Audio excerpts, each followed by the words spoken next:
This is yeah, yes, just vodka actually. I don't really need it. All right, kick off. We go. Excellent. Ladies and gentlemen, thank you very much for coming. My name's Stephen Patterson. I'd like to obviously firstly thank you guys for coming and also everyone at home or wherever you happen to be watching on the internet. I'd like to introduce Peter Griffen. Peter is going to demonstrate for us today and talk to us about his work. I'm not going to talk about Peter's work. I'm going to leave that for him to do. And I think I'll leave you with it, Peter. Excellent. That's it. Thank you very much. Thank you. And thanks Stephen for asking me. And thanks Derivan for the wonderful paints. Here they all are. And yes, I use them all. I was just asked if I did use them all. And that's the series that I use in my workshops. What do you call it, artist series. I just love having these on hand, but you know, there's a lot of the other range that I use too, the Matisse range, and that's got a whole lot more colours. Now you can see it over there. There's just a stack of colours, and there's some fantastic colours over there. But it's nice to have just like a small range of colours to play around with, like I do in my workshops. So thanks to you all for coming as well. We'll see what happens. The normal thing is, just as it is when I'm starting a painting, I don't know about what I'm going to do. It's usually, let's just start off with an empty mind and an empty canvas and see what happens. Sometimes I've got an idea of what I want to do, and then but you never know, that's going to change anyway. That could become something completely different. Start with a seascape and end up with a picture of the desert. It's highly possible in the way I work. But I do like to start at times, as I've started, when I first started painting back in about 1970, I didn't know what I wanted to do. All I knew was that I wanted to paint. And my teacher then, a guy called Tom Gleghorn, said, the biggest problem you have, there's not mobile phones going on, not back then. Can I ask you what Yeah. No worries, that's okay. That's pretty normal. I usually, in a workshop, I say, keep your mobile phones on. I don't want people to feel trapped. I like the idea of having access to the outside world. But no, Tom said, the biggest problem you've got is subject matter. Because I knew I wanted to paint, but I didn't know what I wanted to paint about. And so finally, after nearly 40 years of painting, I'm quite happily painting the landscape. I do some figure work, I do some still life work, and anything else that comes along, I'll have a go at. But the thing that really turns me on is the Australian desert. I just think it's fantastic. It's just so exciting to be out there. I feel at home in the desert as a painter. And that sort of excitement's in me when I come to paint. But you know, if you're looking around the floor here, you won't see too many desert paintings, which is quite interesting. Oh, there's one.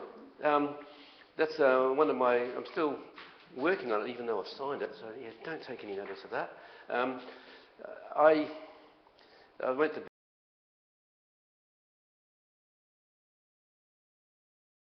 Birdsville. There's the bird outside of the Birdsville Pub. It's just a short walk across from the airport to the pub.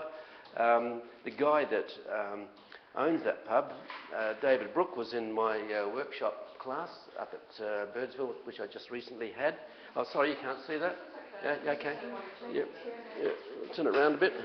There you go. Yeah. Sorry, it's hard to get it so that everybody can see. Yeah, beg your pardon. But this is the desert. And when I was out there, standing on the side of the road, you notice the stones very close to you in detail, and slowly as they disappear, the thing becomes softer, clearer. It looks like it's looking out from something really rough and gravelly and hard to manage off to something that's very silky in the distance. and it can look really quite delicate and alluring. But I suppose once you got to that distant spot, you'd find that it was just the same as what you were walking on just over the road. But the idea of this series is a bird. Birdsville is the village of birds, I suppose. So I've come back with that idea, and that's a theme that I'm working with at the moment. So I do work with themes, and I do start a painting off with an idea, as well as this idea of just working from a blank canvas and a blank mind, and just letting the marks tell you what to do next. Let's see, I just can't wait. You don't have a palette? You don't work with a palette? Well, the palette kind of develops itself as you go. Yeah. Sometimes I do. Sometimes I think, well, this painting is going to be a red painting, but I kind of just start like this. I don't put them all out onto a palette and mix the colours. The colours get mixed on the canvas. Yeah, maybe I should. You know, I don't know. Maybe I have done it sometimes. You know, for a commission, somebody's asked me, "These are the colours we want." So I've mixed the colours up to start with. So I've got the palette, and then I do the abstract painting. So I don't know what it's going to look like, but I do know what colour it's going to be. So that has happened on the odd occasion. So it's not beyond me to do that, but I guess basically I just don't like preparation. You know, I just like to get into it and see what happens. Yeah. So excuse me on that count, but I just had to have a go at one of Stephen's canvases here. It looks so beautiful. When I first had to paint on a canvas like this, I was daunted. I couldn't touch it. I really could not touch it. It was such a beautiful thing. And as soon as you make a mark, you're exposing yourself. People can look at your mark and say, well, that's you. You made that mark, you know. It was not a very good one, you're silly, you know. So some people starting off feel the same way, and so I'm quite prepared for that in my workshops. But now I'm looking at a canvas like this and I can't wait, you know, to make a mark on it. You know, just you'll be auditing. In fact, see, things are starting to happen already. I don't know, you know, when I was talking to you, I didn't have a clue what I was going to do. Honestly, I'm just taking a line for a walk. A line, L-I-N-E, taking a line for a walk. So you just see what happens. It's just like taking a little dog for a walk on a long leash. You don't know, you've got a rough idea where you're going to go, but you don't know where the dog's going to go. It's just going to fly all over the place, smelling posts and trees and sniffing other dogs. And so you don't have any control of what the dog's going to do. So in a way, you don't have any control over what the line's going to do, where the line's going to go. You just hope for the best. And you can come back and make it a little bit better if you like. And maybe down here, I'll use a little bit more delicate line. You know, just lifting the brush really lightly, just to get more sensitivity in the line. Now a bold line, that sort of line, when it's bold like that, is a different emotion from when it's like that. So within the line, you can sense emotion. And so you start putting all this sort of information into the image, and you never know, it might be the start of something good. It might be something finished in a few strokes. It could be seen as a drawing, a successful drawing with paint. I don't know. You just don't know. Sometimes a painting will take a few seconds, sometimes it'll take 5 minutes, sometimes 5 hours, 5 days. I have had paintings that have taken several years. You don't know what's going to happen with it at the start. You just hope for the best. You hope that you can paint it as quickly as possible and sell it as quickly as possible and get on with the next one. But if I thought that way, though, I'd go mad. You know, selling is pretty difficult, especially when you paint abstract. But I get it. It's sell enough to get by, thank goodness. This is something interesting. I noticed in the stock of canvases that was left for me, these three here gave me an idea. Just take a line for a walk over those. Just see what happens.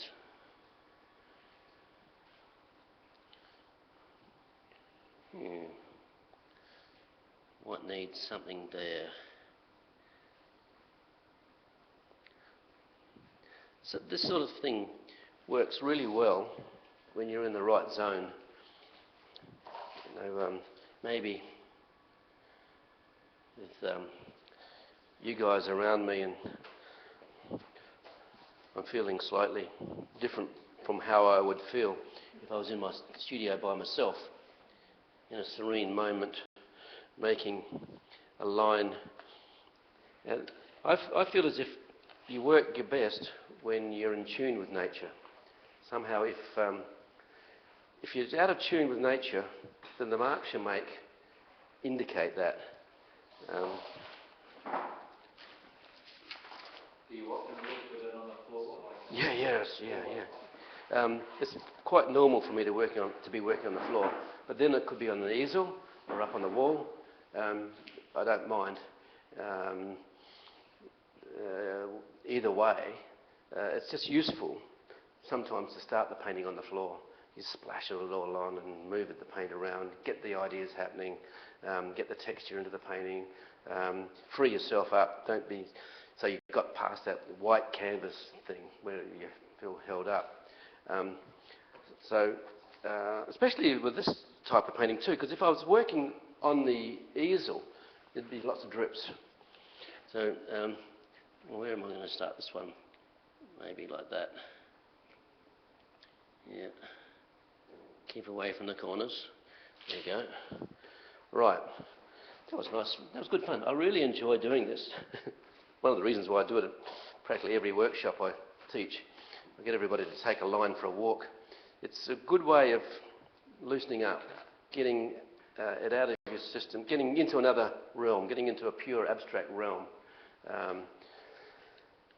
You don't have to be in a pure abstract realm, but I find that I feel as if by getting yourself into this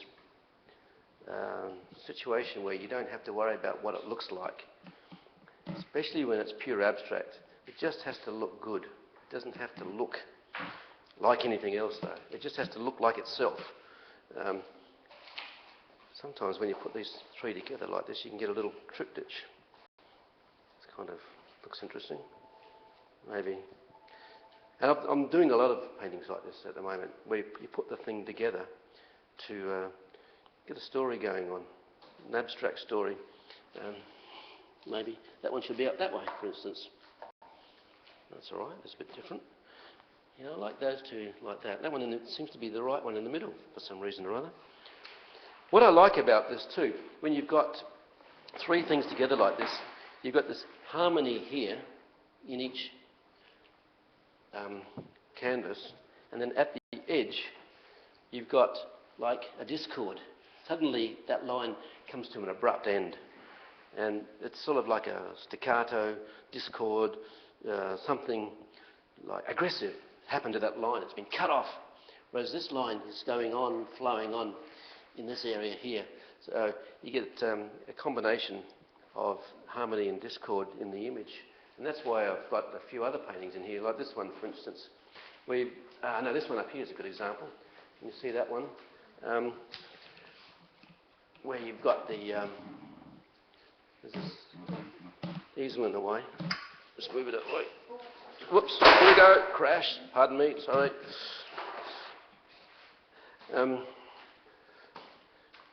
This one, I've done quite a few of these. I just sold one to a terrorist knitter from Boston, would you believe? This lady that's in Sydney, in Australia at the moment, and I blame the dust on her actually. She knits, and from the knitting she makes all these shapes. Sorry? She covers things. Yeah, no, that's the guerrilla knitter. Yeah, the terrorist knitter from Boston, Adrian, who's staying with us, she knits these faces, and knits the flag with dead bodies on it. They're really strange stuff, you know.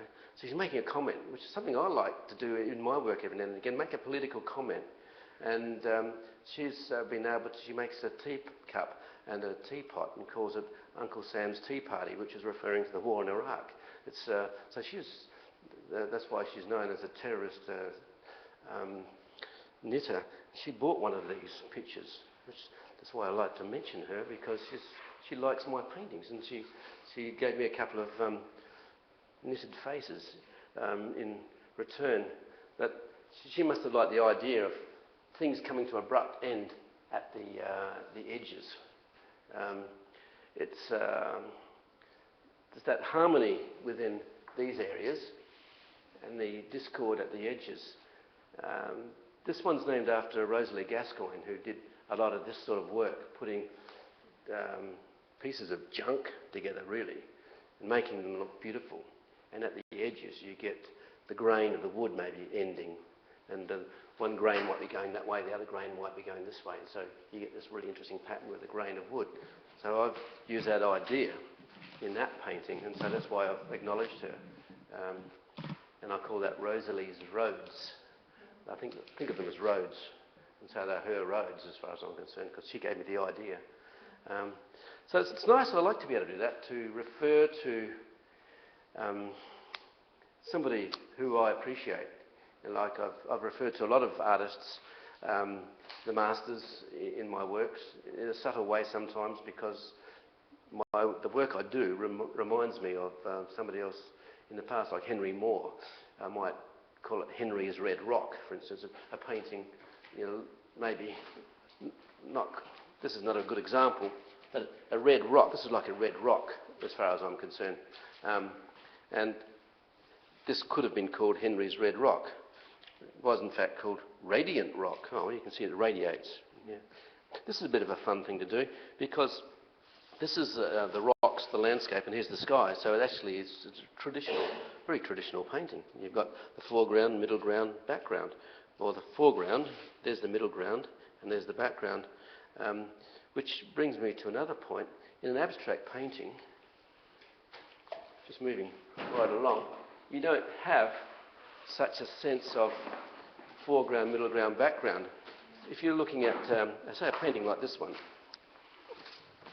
the foreground is maybe these pink colours, say. See those pink colours there?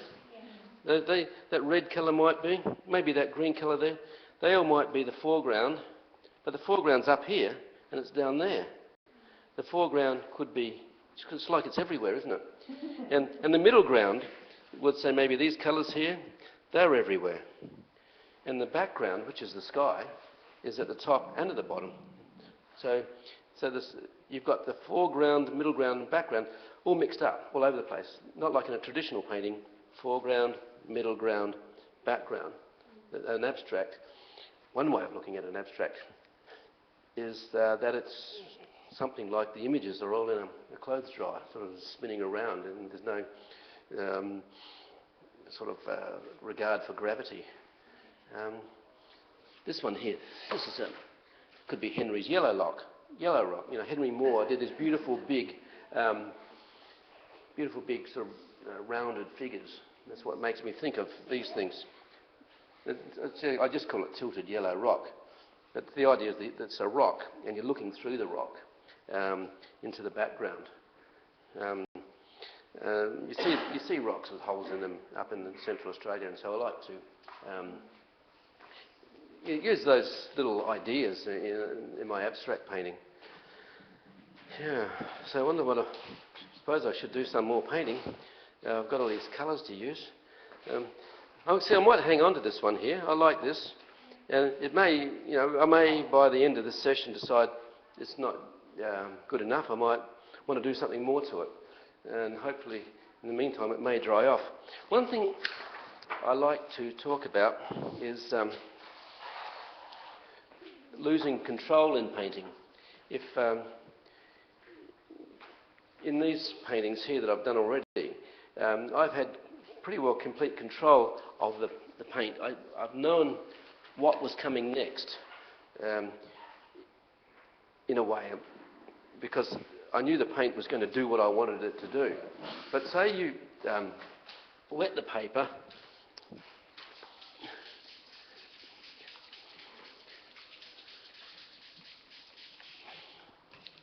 and then do the same thing.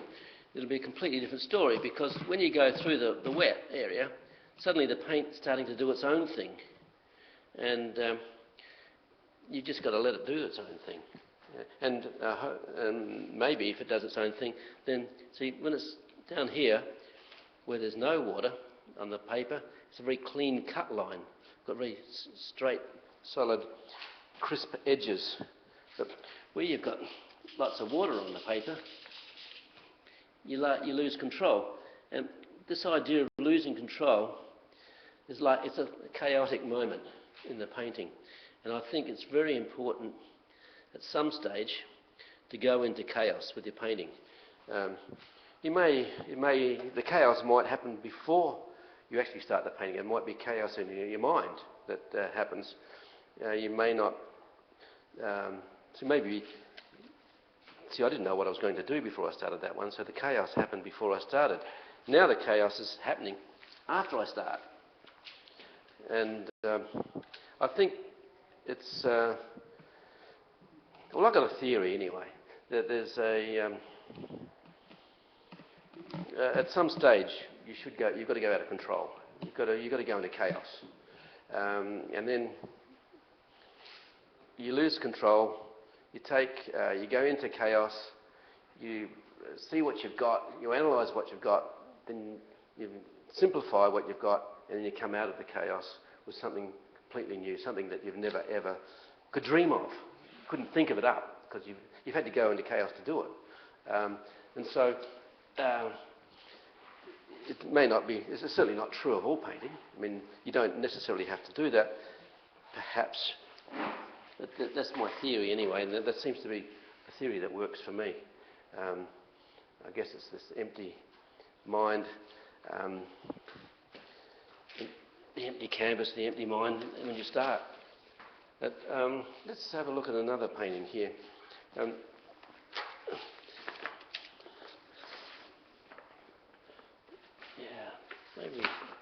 Maybe this one. This one kind of, I like this. It's got some really strong lines in it, but it's a bit busy. So that's kind of chaotic already. So there's the chaos. Maybe this will be an example of what I'm talking about. So what colour would be a good colour on there to use? Don't think about it too much. Maybe I should stick with the earth colours, should I? Yellow ochre. Maybe with a bit of white, eh? Yeah, okay, we'll just try that out. Yellow ochre with a bit of white. Look at this. Here's a really good palette. Great. Yes, excuse me, Stephen, for appearing to abuse your beautiful canvas. So this will be, let's see what happens. Let's see what happens.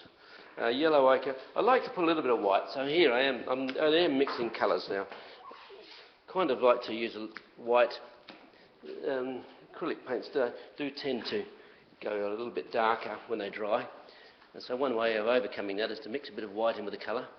But I think I'd like to mix a bit more white, even so, in this one. So.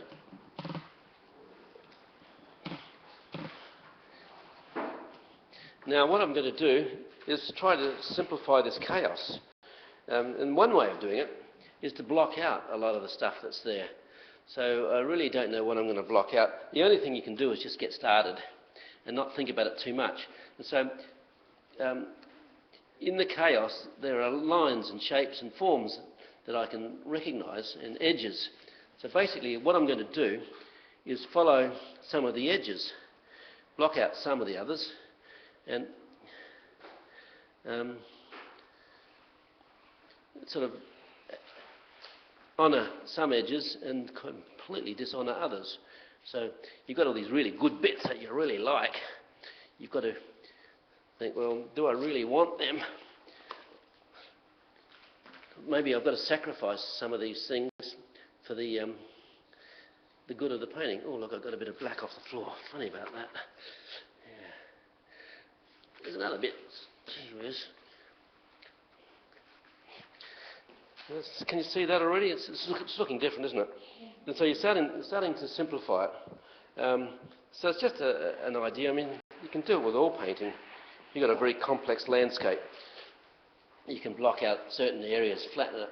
So it's just applying a simple principle. I don't know, I think I might do a bit more.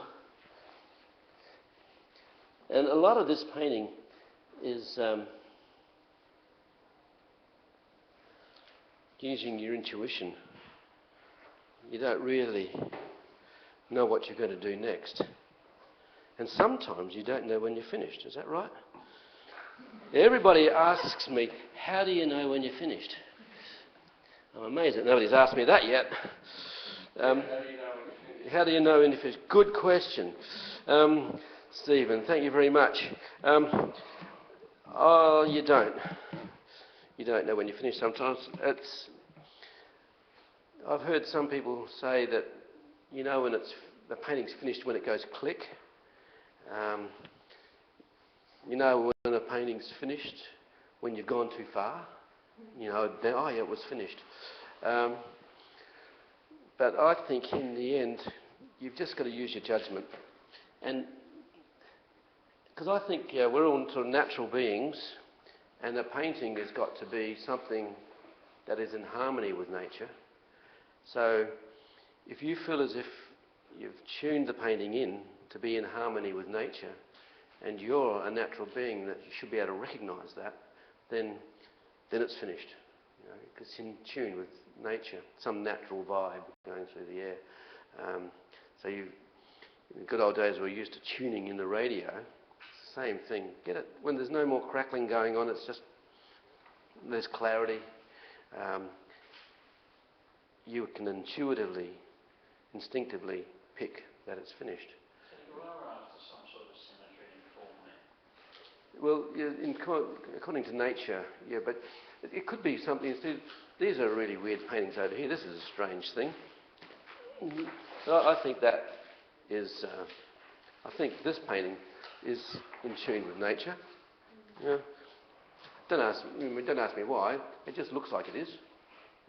But there's under the sea. Yeah, that's what I was seeing. Oh, okay. Fish. Coral. Well, there you go. It could be. But then it could have been under the sea a million years ago. It's now the desert. Yeah, because that's what I paint pictures of. Yeah, the snake. Well, there's all sorts of things you can see in these things. I personally would rather not see anything. If I'm painting an abstract picture, I'd rather not see anything that's recognisable. If I'm intending it to be a pure abstract painting, one that you look at and say, yes, I like that painting. I don't know why I like it, but it just feels right. There's some sort of connection going on between you and the painting. Like the one behind you. What's that? With the bird. This one here. What about that? Sorry? I love it. You like this? From the minute I walked in here, I thought it just caught my eye. Yeah. Well, that's. I don't know what's going on in painting. I wish I could know why that happened for you. You know, I'd be very rich. Because I don't know how to make that work for everybody. I was listening to David Malouf talking today on the radio about the magic in writing and how the writer leads the reader into the book. And there's something magical goes on between the writer and the reader. It's the same, I think, with the artist and the viewer. If you can get this magic happening when like you said, when you came in, you saw you liked it immediately. If we all knew how to get that magic working all the time, you know, we'd be very happy. It always seems to be a struggle for me. Always a struggle. Every painting is a struggle, which I think, well, that's fine. It's got to be a struggle, otherwise it's not worth doing. If it came easily. But the thing is, the mystery of it is what fascinates me. And I think that's what art's all about, is that mystery. And why something like this, which has no real recognisable forms, and there's a snake-like movement there, but it doesn't really look like a snake. There's things in there that this thing might suggest certain shapes, but it's an abstract picture. And if somebody comes along and says they like it so much that they want it, then that's a pretty powerful moment, really, especially when it's an abstract. And I think it's because there's something in the subconscious working, something going on up here, which is apparently most of our thought is subconscious. Most of our decision making comes from the subconscious. It's like an iceberg. The conscious is just the tip of the iceberg. And so if you can tap into the subconscious, then I think you can be tapping into something quite powerful. And so I think maybe that's how abstract art works, and that's why it's still going on. And I mean, abstract art mostly was the first art. I mean, apparently tigers scratching on the wall of a cave that way, then that way, started forming diamonds, and that was a symbol for man. It's an abstract idea. Some people only can paint in abstract because of their religion. It's not an unusual thing, really. This idea of abstraction. It's a very powerful thing. In our society, I think there's a lot of people that love it, but most people are daunted by it. They don't understand it, so they think, well, what is it? I don't understand it. And because they don't understand it, they're frightened by it. Or they say, well, they're not frightened by it, they just think it's a lesser art form. Somebody that can paint a really good gum tree is a better artist than somebody that just mucks around with abstract forms. So you get that sort of judgment. But we all judge things in our own way, and I think that's fine. In fact, what I try to do as a teacher is try to get everybody to paint in their own way. Not try to encourage them to be an abstract painter or a landscape painter or whatever. I want people to find out their own way of working. I want a book along. This book here. Excuse me for a moment. This book, this might be easier if I leave this over here. This book, 20th century art book, is just full of different paintings in here.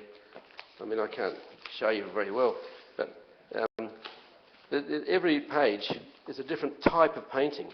Every page represents one artist's work, and they've done something in their own way. This is pure abstract here, and this one is a figure. They're all recognised for what their own contribution to the 20th century art, and I don't know, there's 500 or 600 artists in there who all found their own style, and that's what I like to encourage people to find their own style. And if my demonstration is of any use, hopefully it'll help people that see the demonstration to go away and think about being adventurous and painting in their own way, in their own style. So that one I just held up here. This one is one that I did using this blocking out process. So that's that blocking out process. And so it doesn't necessarily always work that way, that the blocking out process it's just part of the progress of the painting. See, now that I've done that, maybe I've simplified something that was already there, but now it might need maybe a bit of a different yellow to go with it. Might need something else. I kind of feel like I want to do something just at that edge there. One thing I like to do is these. I love circles, and then sometimes I like to join them up. It reminds me of joining up the stars, to form beasts in the sky or whatever it might be. Maybe I'll join this up with a dotted line. Yeah, I just decided to do that, okay? So I'm reacting to what happened. I blocked out a lot of that chaos, came up with something simple. Now I'm reacting to what happened then. So now I've put this yellow line down, this yellow colour down. I don't know what I'll do next now. I'll just maybe just ramble on talking to you, and then in a few minutes' time I'll look down and say, oh, it needs a bit of blue or something, But now that I've got this painting going,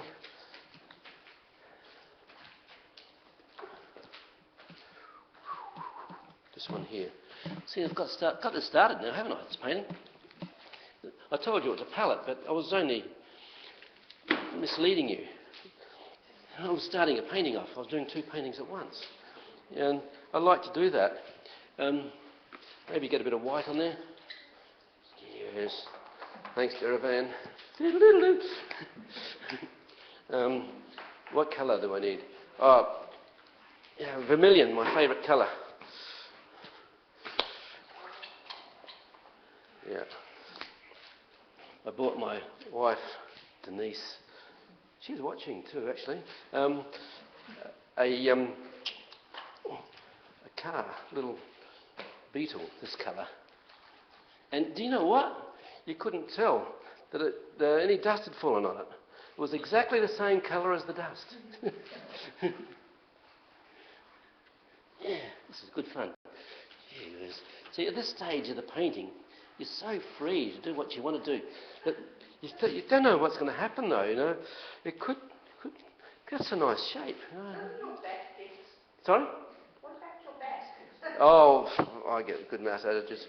No, I do a bit of exercise, not a lot, but I'm used to bending over. Sometimes it does. I do need a rest. You have this little 3-line motor often, don't you? Yeah, this little thing here. Yeah, it's like from tank stands, I think. You know, so like the tank is a circle, and then the stand. Because I love sort of referring to things in the bush, man-made things, and sometimes it works for me. Sometimes I've got all sorts of little things that work. See that the circle with the spokes, with the radiating circle. See this here? I think of it a big blue hand, so I call that Blue Hand Lake. But the idea of the circle and the rays of the sun, or as a kid might do it, comes into my work a lot. For some reason, it seems to work for me. I don't know. I take on a symbol and use it in my work, and then after a while I think, nah, that's not working. It worked okay back then. Now I'm using other lots of symbols. One thing I like to do is not throw away my scrap paper. See, because you can keep paper, you know, keep things, and you never know. They might look interesting when you put them on the painting. See, that's kind of suddenly, it's like a magpie, black and white against the desert sand. One thing I like to do too is I take a line for a walk here to get this shape. Now, the idea might be to cut it out. And so you cut lines out like this. And so this is another way of putting a line onto your painting. Instead of painting it on there, you put it on with collage. So in collage, always gives you surprising results. You can't be sure what's going to happen with collage. Oh, I might leave that bit there. And so, see that line going out there? Maybe this one here could echo that. There, I might just have it there like that. Sorry about that, Mr. Speaking.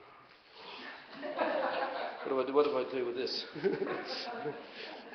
Sorry, technical problem. Did you get paint all over it? Yeah, no paint on it. No, geez. Yeah. That's why it'll fit back in there. Okay. That's the theory. So yeah, we go. That's right, okay. Thank you very much. Yep. Okay. So this is actually, I'm quite liking what I'm seeing here, but invariably I'll get bored with it. I find that I do. Sometimes when I'm painting a painting this big, it does seem to need a lot of attention over weeks, maybe. It's very rarely that I can paint a picture that big in a few days or in a few minutes as we've got now. But gee whiz, I just saw this colour here, Cobalt Teal, Series 5. Oh, let's use that up. Well, you can see it's the last one. Yeah, you can see I like this colour. It's just really vibrant, really wild colour. And that's what I'm saying about this range of paints. There's just so many different colours, and you just can't make that colour. you've got to buy it, ready-made. And look at that, it goes on there like that. It might be too much, but the point is, what I like to do is get all this information onto the painting, and then...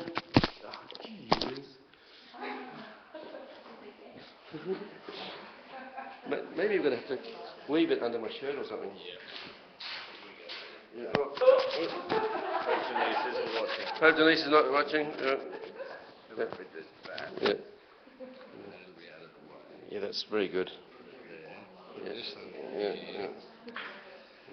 This one here.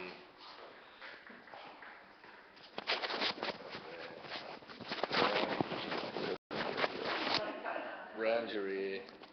There we go. Fantastic. I think it'll be right now. Yeah, thanks, guys. Ah, dear.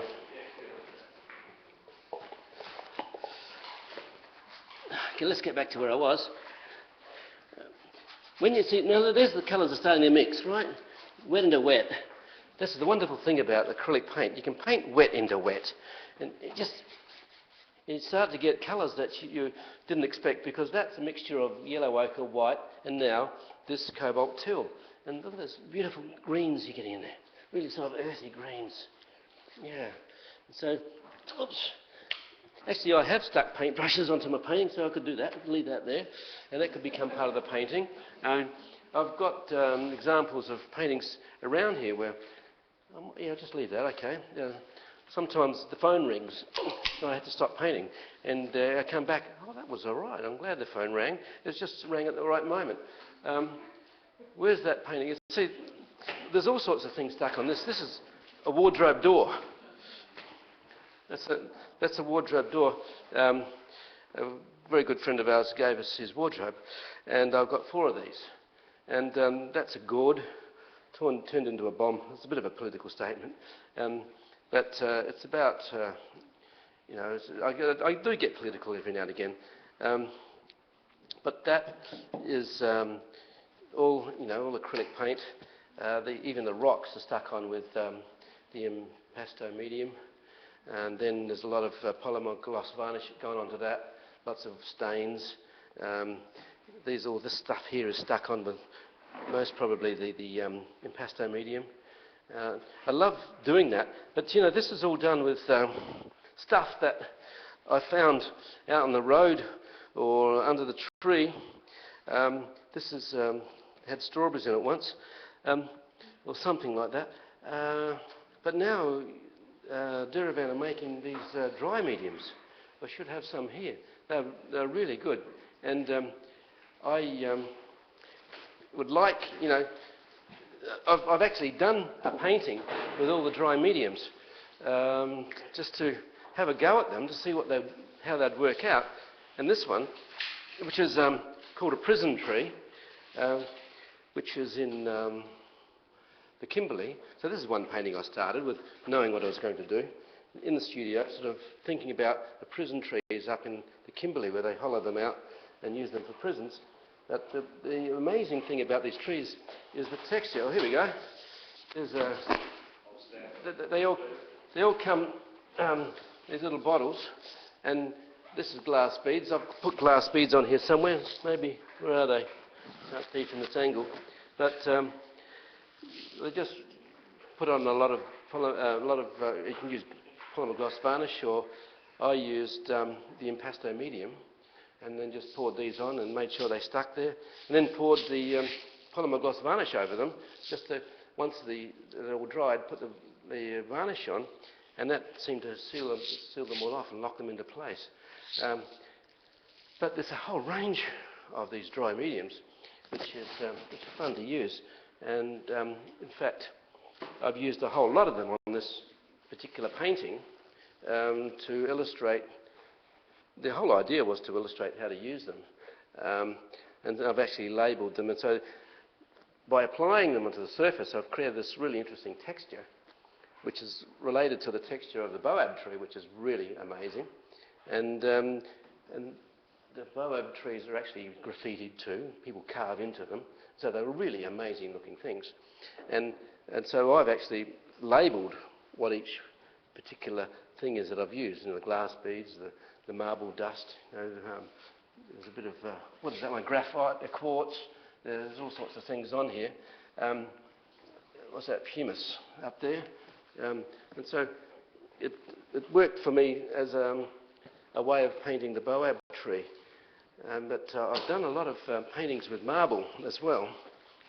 And this series that I'm working with here that fell on the floor, you look closely at these, you'll see that there's texture in here. So in the area where I've got the landscape, I've used a mixture of the impasto medium and marble dust. So you get a really nice texture. And just pass that around. There's all sorts of things I do. I like to get different ideas happening, and so as many as you possibly can onto the. I can't see it so much on this one here. That one's a really good example. Let's have a look at this one. This one's a crazy one. So there's a symbol coming from Ned Kelly, which Sidney Nolan used, and I like to use it now as sort of the larrikin in the bush, the renegade. And so it's nice to use every now and again. That symbol there I use for grasses. It also looks like a bird's foot. It also looks like a convict symbol on a uniform, convict uniform. So it's got a whole lot of meanings, which I think is a nice thing for a symbol. There's a little bird down there. So this is a Birdsville painting. There's something flying through the air here. That dotted line refers to maybe an insect, something just come up from the bush. So that one, it's got a lot of texture in it too. I'll show you. I mean, compared to somebody like Anselm Kiefer, the texture I get is nothing. He uses concrete. In fact, he's got a painting in the Art Gallery of New South Wales, which he's got a solid, real-life set of stairs going across his painting, big concrete stairs, So that's texture, and with all the bars coming out, the reinforcing bars coming out. There you go. What should I do with this painting here? What I like to do is get a lot of paintings on the go at once. So if I run out of ideas, I can move on to the next one. And the nice thing about the paint, of course, the acrylic paint, is that it dries quickly. And in the moment, while I was painting wet into wet a little while ago on this painting, I'll come back to it later and it'll be wet over dry. So I'll have a lot more control. But I'll still have that effect of the wet into wet happening on underneath, which is something I like. You can see on this painting here, where when I made these marks, it was all very much wet into wet. But then I've come back when it's dried off and gone and put these marks over, so you get a lot of control. And you can build the image up so easily with the acrylic paint. It just dries out so quickly. You can make it dry out slower too if you add retarders. I like the idea that it does dry quickly, and so that I can build up the layers. I like the idea of the layers. Oh yeah, this is one thing I was doing today. So this is a lion takes a walk underneath, and then on the top I've collaged something from a painting that I was working on. It was a demonstration. It didn't quite work, so I've cut it up and stuck it onto there.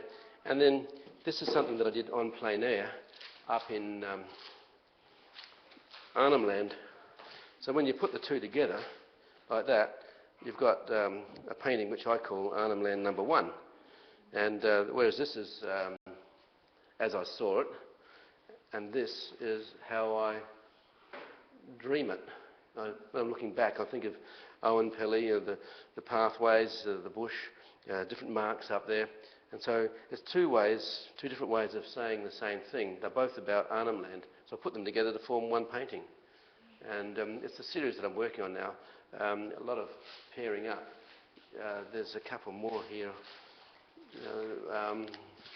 What happened to that? Oh, this one here, yeah. So this one here, this is taking a walk through the red rocks. So it's all about walking through the red rocks. And so for me, it's quite logical to put those two things together, although they're quite alien in the fact that this is a black and white one. But you do see black and white things in the bush. So necessarily there's black and white there, laid into the bush like it could be a whole bunch of willy wagtails. I can't see why you can't do this. I mean, see this one up here on the wall that's been projected. That is this idea of cutting things up, sticking them back together, getting the edges to form a discordant element as opposed to the harmony. So you've got a mixture of harmony and discord in that. And so I've done a whole lot of paintings like that where I've cut them up, stuck them back together again. And it's so easy, naturally, with acrylic paint. You couldn't do that with oil. There's no way. You know, you make so much a mess. You couldn't do it on paper either because you'd have to prepare the paper.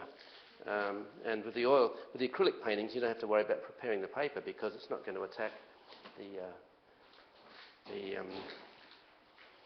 paper. Peter, do you find, well, in the two examples you just shown us,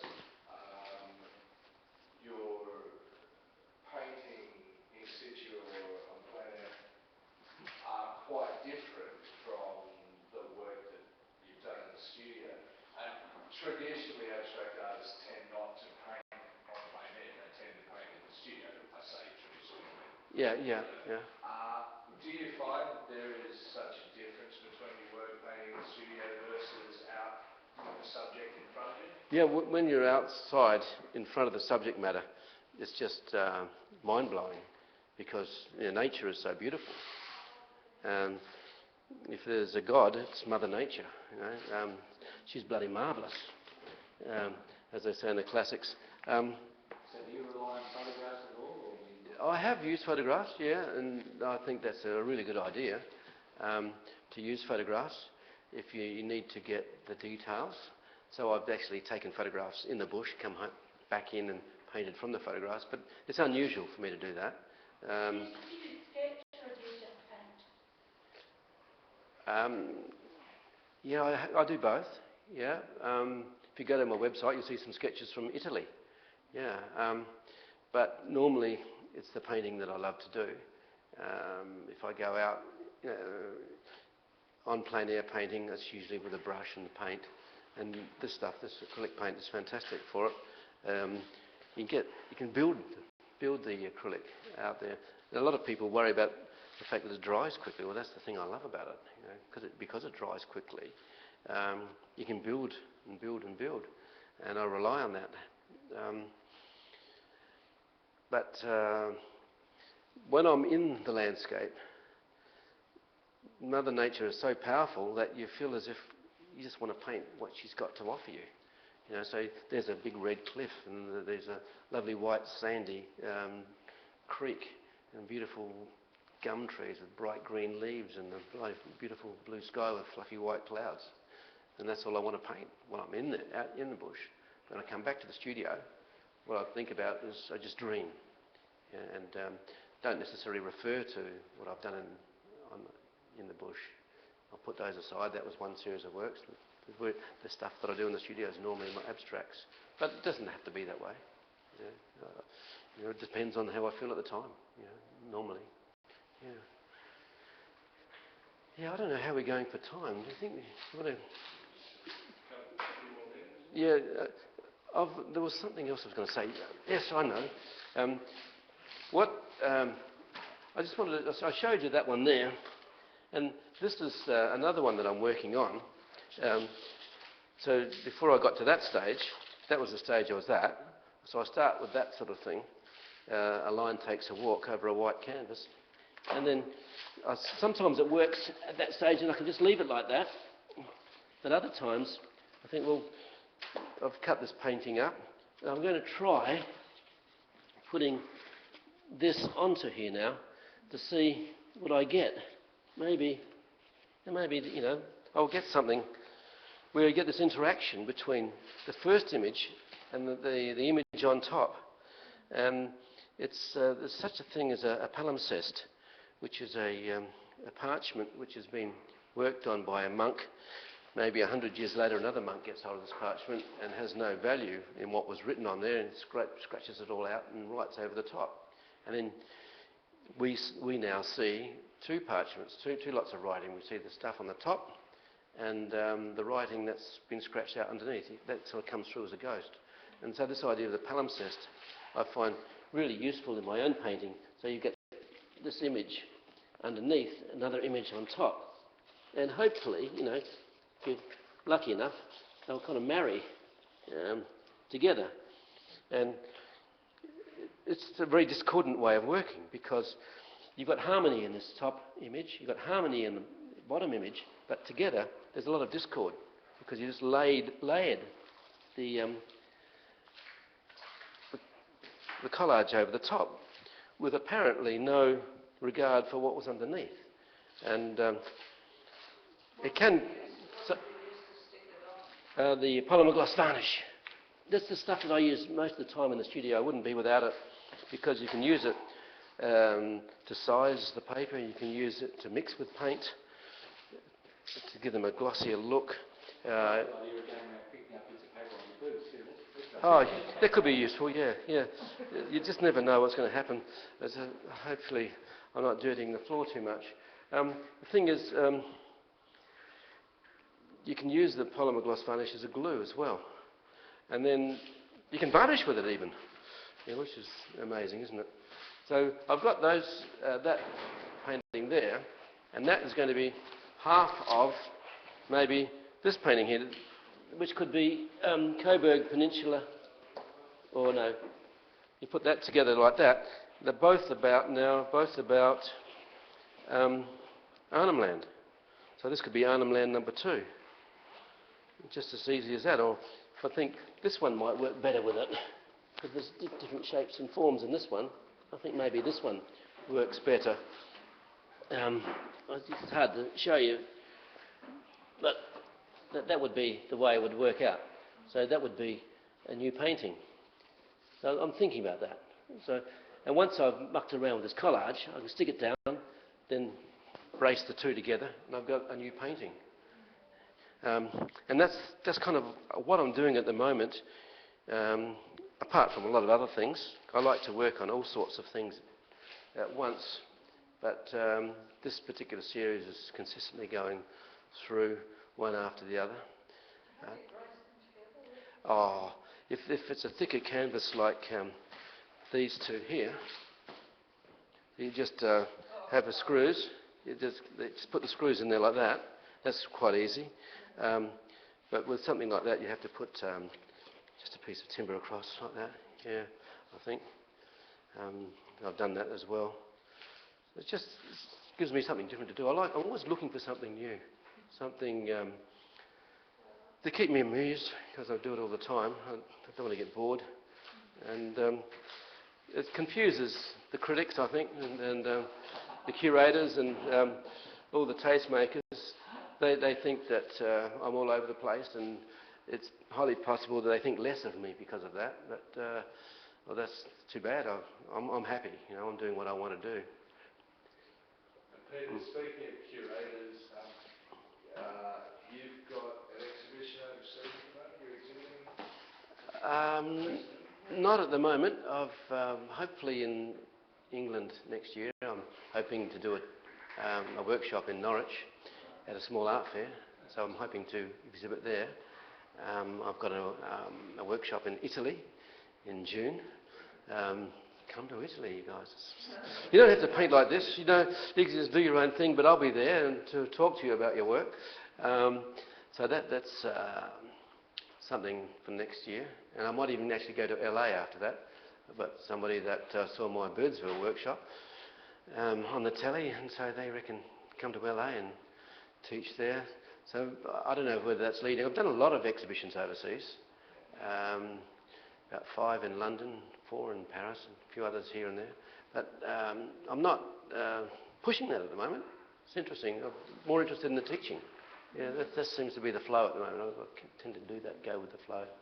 Yeah. Are you happy to leave it Oh yeah, I don't know if you want to see any slides, or do you think that's enough? Oh, we were going to do that. Well, what we might Well, do is... that's an hour.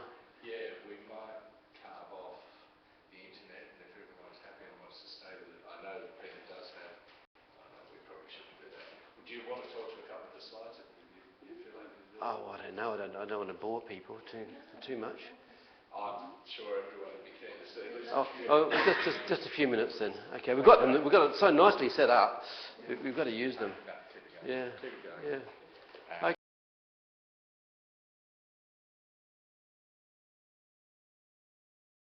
Okay.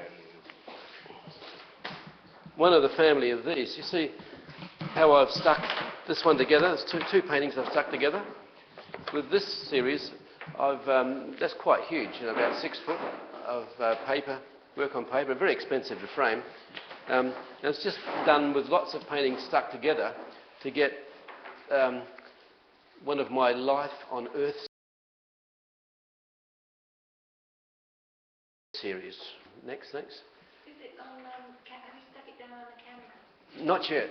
No, I think you could stick it onto a canvas, or you could stick it onto board, or you just frame it behind glass perspex because it's so big. You hang it, but it'll be a bit wrinkled. So that was just a piece of the paper? Yeah, it's just acid-free cartridge. Yes, it's stuck with polymer gloss varnish. Mm. This is a demo I did in Italy. Next, thanks. Yeah, thanks. No, that was one. This is one piece. That's a small acrylic done on plein air in Italy. Next, thanks. That's a tiny painting, about this small, down on the south coast and down near Barry. Next, thanks. That's in McLaren Vale. What are these done? This. Different to what you've got here. Yeah, that's right. These are on plein air, you see. Yeah. So when I go on plein air, I paint from what I see. And this is actually a big painting. I did a small one like this, and I liked it, and so I decided to copy it onto a big canvas. So you can't really copy it, but I got the ideas from the small one back in the studio. It's something I'm starting to do now. Yeah. Oh, there's my Ned Kelly thing.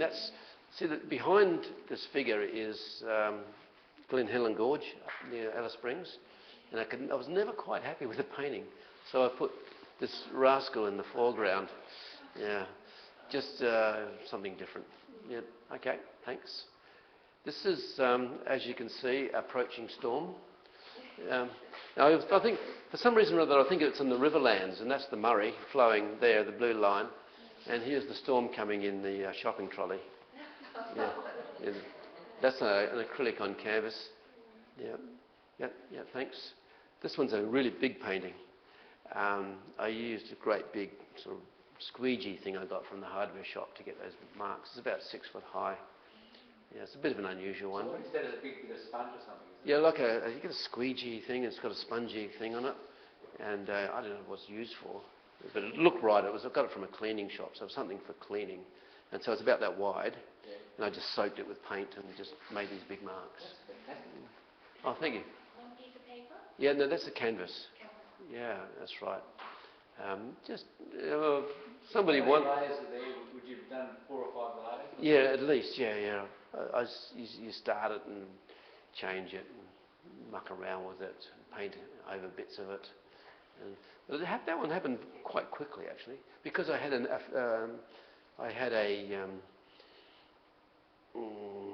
painting to work from. I'd done a painting, and somebody said, "Gee, I like that. Maybe I'd like a big version of that."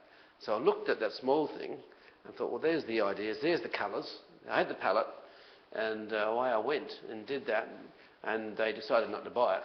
So I've still got it at home, but it was a good experience. Yeah, I've still got it, and I'm very happy with the painting. Yeah, it's very moody, and it's nice just to use tone every now and again, get away from the colour. Thanks. That's an on plein air painting. You know, where Streeton painted the out west. What's that river out there by Richmond? The bend in the river, famous one that Streeton did. I went to that bend in the river. Hawkesbury, is it? Yeah, the Hawkesbury, the bend in the river near Richmond. I went and painted there and did a lot of painting for an exhibition out there. And so that's a small painting, which is very expressionistic. I sold a few of those. That was a nice thing to do. Yeah, people like something that sort of they recognise, and they feel some sort of relationship with. Yeah, we're only human. Yeah, thanks. Oh, what's that? Oh, one of those crazy abstract things. Yeah, a lion takes a walk. Yep, thanks. Another one. Thanks. There's another one. Yep. Another one. Yeah. Oh, now this one. This is a political painting. See, do you know Guernica by Picasso? And this also painting 3rd of May, I think it is, by Goya. 3rd or 4th of May by Goya. And he's got a figure that's like this here in the light, standing out, being shot, and his hands are out like this. And I reckon Picasso did the same, used that idea of the figure in Guernica, and so I've used it to paint my picture called Baghdad. Yeah. That's 3 canvases together. Yeah, thanks. That's called Beach. That's a big work on paper, stuck together and framed behind perspex. It's about this big. Right, thanks. This one's called Country Cricket. I've got it over there. That's Country Cricket. I put it in the cricket prize. You know, so I don't know what happened. So it's got the ball and the stumps, and you're out in the country. This is the umpire making a decision. Doesn't know which way to go. You know, it's to me that's Country Cricket. Okay. Next. I've forgotten what I call it. It's a tiny little one. Next. Thanks. That's done in Italy on plein air. Yeah. Oh, see how the pink's coming through the blue? I just love that up there. The colours, the underpainting, so important. Okay, next, thanks. That's the Birdsville Pub. Now, I've donated that to Miss Birdsville. She's raising funds for the Flying Doctor, so I don't know how much money they got for it. But that was fun. I did that as a demo up in Birdsville. And what I've done, I've squashed the pub right up, because it's really elongated. And I didn't realise it until I'd finished what I'd done. You know, I really had turned it into a caricature. Yeah, okay, next one, thanks. Black and tan. Next one. Yeah, that's a tree. I like that one. Actually, it does look a bit like a tree, doesn't it? Yeah, thanks. That's a still life demo. Thanks. That's blue boar. This is a bit of a boar tank. There's that boar, the circle with the lines coming down. Thanks. That's the one that the knitter bought. It's taken back to Boston. It's very nice of her. Eh? Yeah, thank you. That one's in France. It's a great big canvas. Next one, thanks. See a boab. I've done a lot of boabs. Next. One thing I like to do every now and again is just splash like that. It reminds me of the big wave that that Japanese artist is very famous for. The wave. Yeah, thanks. That one's Bungle Bungle's drawing. The Bungle Bungle's up in the Kimberley. That's what that puts me in mind of. So it's a work on paper about that big. Yeah, next, thanks. That one's called The Bush Mechanic, as you can see. Yeah, that's acrylic on canvas about that big. Thanks. I don't know what that one is. This way, that way, or something, I don't know. That's the river. This is a strange shape here when I like that shape. And you can see the rascal behind the rocks up there hiding. He's up to no good. I don't know what's going on up there. Yeah, next, thanks. That's an on plein air painting. Acrylic on canvas about that big. I've done up at Carcourt. I do workshops up at Carcourt too. Yep, thanks. Up by Bathurst. Now that's another political painting. It's Cathedral Gorge in the Bungle Bungles, which is a religious site for a spiritual place for Aborigines, but we've called it Cathedral Gorge. And here's that figure from Goya and from Picasso. And so this is my painting called Cathedral Gorge, which is sort of painting in, making a statement about man's inhumanity to man, basically. Yeah, thanks. And this one was in the religious art prize. And I think you see a bigger one. That's stick stuck on there with the impasto medium, and then painted just from my sticks from the gum tree out the front. And you'll see the big one. This is just a detail. Thanks. Hopefully, yeah, there it is. Yeah, there's the sticks. And so that's the Cathedral Gorge. So I was very happy about that. We got in the religious art prize. But it's about spirituality. I'm into spirituality in a big way. And I find that I tap into spirituality through my painting or through the landscape. Yeah. Thanks. I don't know how much longer do you want to go? This one, this is collaged on this side. It's another canvas over there. The line takes a walk. I can't remember what I think I call that Celtic drawing. I'm with my name Griffen. I'm obviously Celtic, of some Celtic heritage, and so the idea of knotting is Celtic. And so that's what that puts me in mind of. Thanks. Now that's a symbol that I love using. It's called, it reminds me of a cog in the machinery, and also a pod, which there's a seed. And that idea of the machine and the seed together in one symbol I find very powerful. So I'll call that cog pod. There we go. Now, what do you call it when you join up the stars? It's a constellation, isn't it? It's a constellation. See, and so that's like the big boab in the sky. So that's constellation boab. Yeah. Okay, thanks. This is just an abstract. It could be. It looks a bit like a bridge, doesn't it? Yeah. Yeah. No, I love that painting actually. I really, really like it. It just for some reason or other it works. I don't know why. What it is, but I feel very strong about it. Yeah.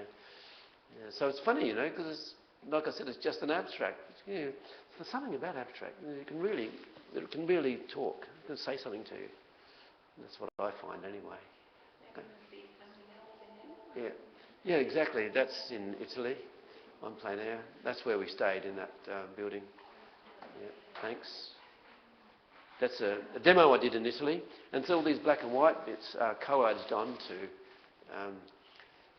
a painting I did in response to a hillside. I looked at the hillside, responded to the hillside, and then I wasn't quite happy with it, so I felt that this collage over the top, which is the cutouts of another painting, was fragmented and put over this. It seems to have worked. Yeah, thanks. Yeah, that's Continello in Italy, where we go to do the workshop. That's the view of Continello from the workshop. Yeah. Thanks. That's another one. Next, thanks. That's another one. Next, thanks. That's Continello again, in the valley, on the hill. Yep. That's a cow, as you can see. It just came from nowhere. I didn't know what I was painting at the time. It just turned out to be a cow. Yeah, I put a head on it, a little tail, a bit of a constellation here, but it just turned out to be a cow. It just started with nothing. I think I did a lot of blocking out around the edge, just to left that. It was chaos, and so after simplifying it, I made this cow thing. Yeah. The lady across the road, who I call the neighbour's wife, bought it. Sorry about that. There's me painting another cow. This was promoting the workshop in Birdsville, and also Derivan Paints, of course, at the Royal Easter Show. Yeah, that was a lot of fun. Yeah. Yeah. I'm glad we've got to this stage. You might be wrapping me up in a minute. Yeah. There's an abstract. See the layers you can get with acrylic? So you can painting wet into wet. A lot of these marks are wet into wet, but they're layered over the top of each other. You just couldn't do that with oil painting. Yeah, I love it. Next. Here's a triptych. Thanks. That's my mate Duncan. It's a really good portrait. It's really got him picked out his evil side. Yeah, the purple and the yellow and the look of his face. Yeah. Next, thanks. Yeah. Thanks. Yeah. Next. Yeah, thanks. There's an estuary up in the Kimberley. That's what I think of, because the water runs right out, leaving the mud. Yeah, thanks. That's a flag design for the waterworks. Thanks. That's a demo of bars and flowers. Next, thanks. Oh yes, that's taken from off the web. So every now and again I like to paint from photographs. Yeah, for a charity if you're donating paintings to charity, you want to make sure they sell. So I paint things that I know can sell. That somebody at least they can recognise it, and I'll part with some money for it. Yeah. Okay, thanks. There's another one. Yeah. These are from the Amazon. Yeah. Thanks. Now that's one. I'm really happy with this. See the bullet holes and the burning hotel and Ned Kelly's smoking gun, and you can see the Ned Kelly shape up there. And there's a little map of Glenrowan. So this is my version of Glenrowan, of Ned Kelly's last stand. The gunfight happened at night time, so you get a suggestion of the night sky there. But the fire actually happened the next day. Next, thanks. That's the hillside in Italy that I was referring to before. Yeah, it's just the textures and the sounds and the gravel and the trees, everything. It's the hillside. Yeah, thanks. Just a little painting I did. It's a figure I think of. That's looks like a dog or something. Cow? Does it look like a cow? Yeah, that's just fluke, because I'm doing the blocking out again. Yeah, yeah. We're getting close to being finished, are we? You reckon? I can't remember. How are you going, guys? You don't want to see any more? If you want to get up and walk out and have a wine, please do. This looks like an Egyptian figure here, and this looks like some sort of machinery here. So I think of, and the colours are opal colours, black opal colours. So I think of mining up in Lightning Ridge, and they like to give their mines names at times. So this one is King Tut's Peacock Mine. It looks like a peacock. It's King Tutankhamun, an image here of him. It's digging, so it's mining. So it's King Tutankhamun's Peacock Mine. Yeah. And all these spaces here are from blocking out. It was a very hideously overworked, chaotic image before I blocked out and got what was left. Yeah, thanks. Yeah, that's another we call that Life on Earth series. Next, thanks. Another Life on Earth. Are we back? Are we already? Oh, that's good. Yeah, we're back. Yeah, good. Yeah. Phew.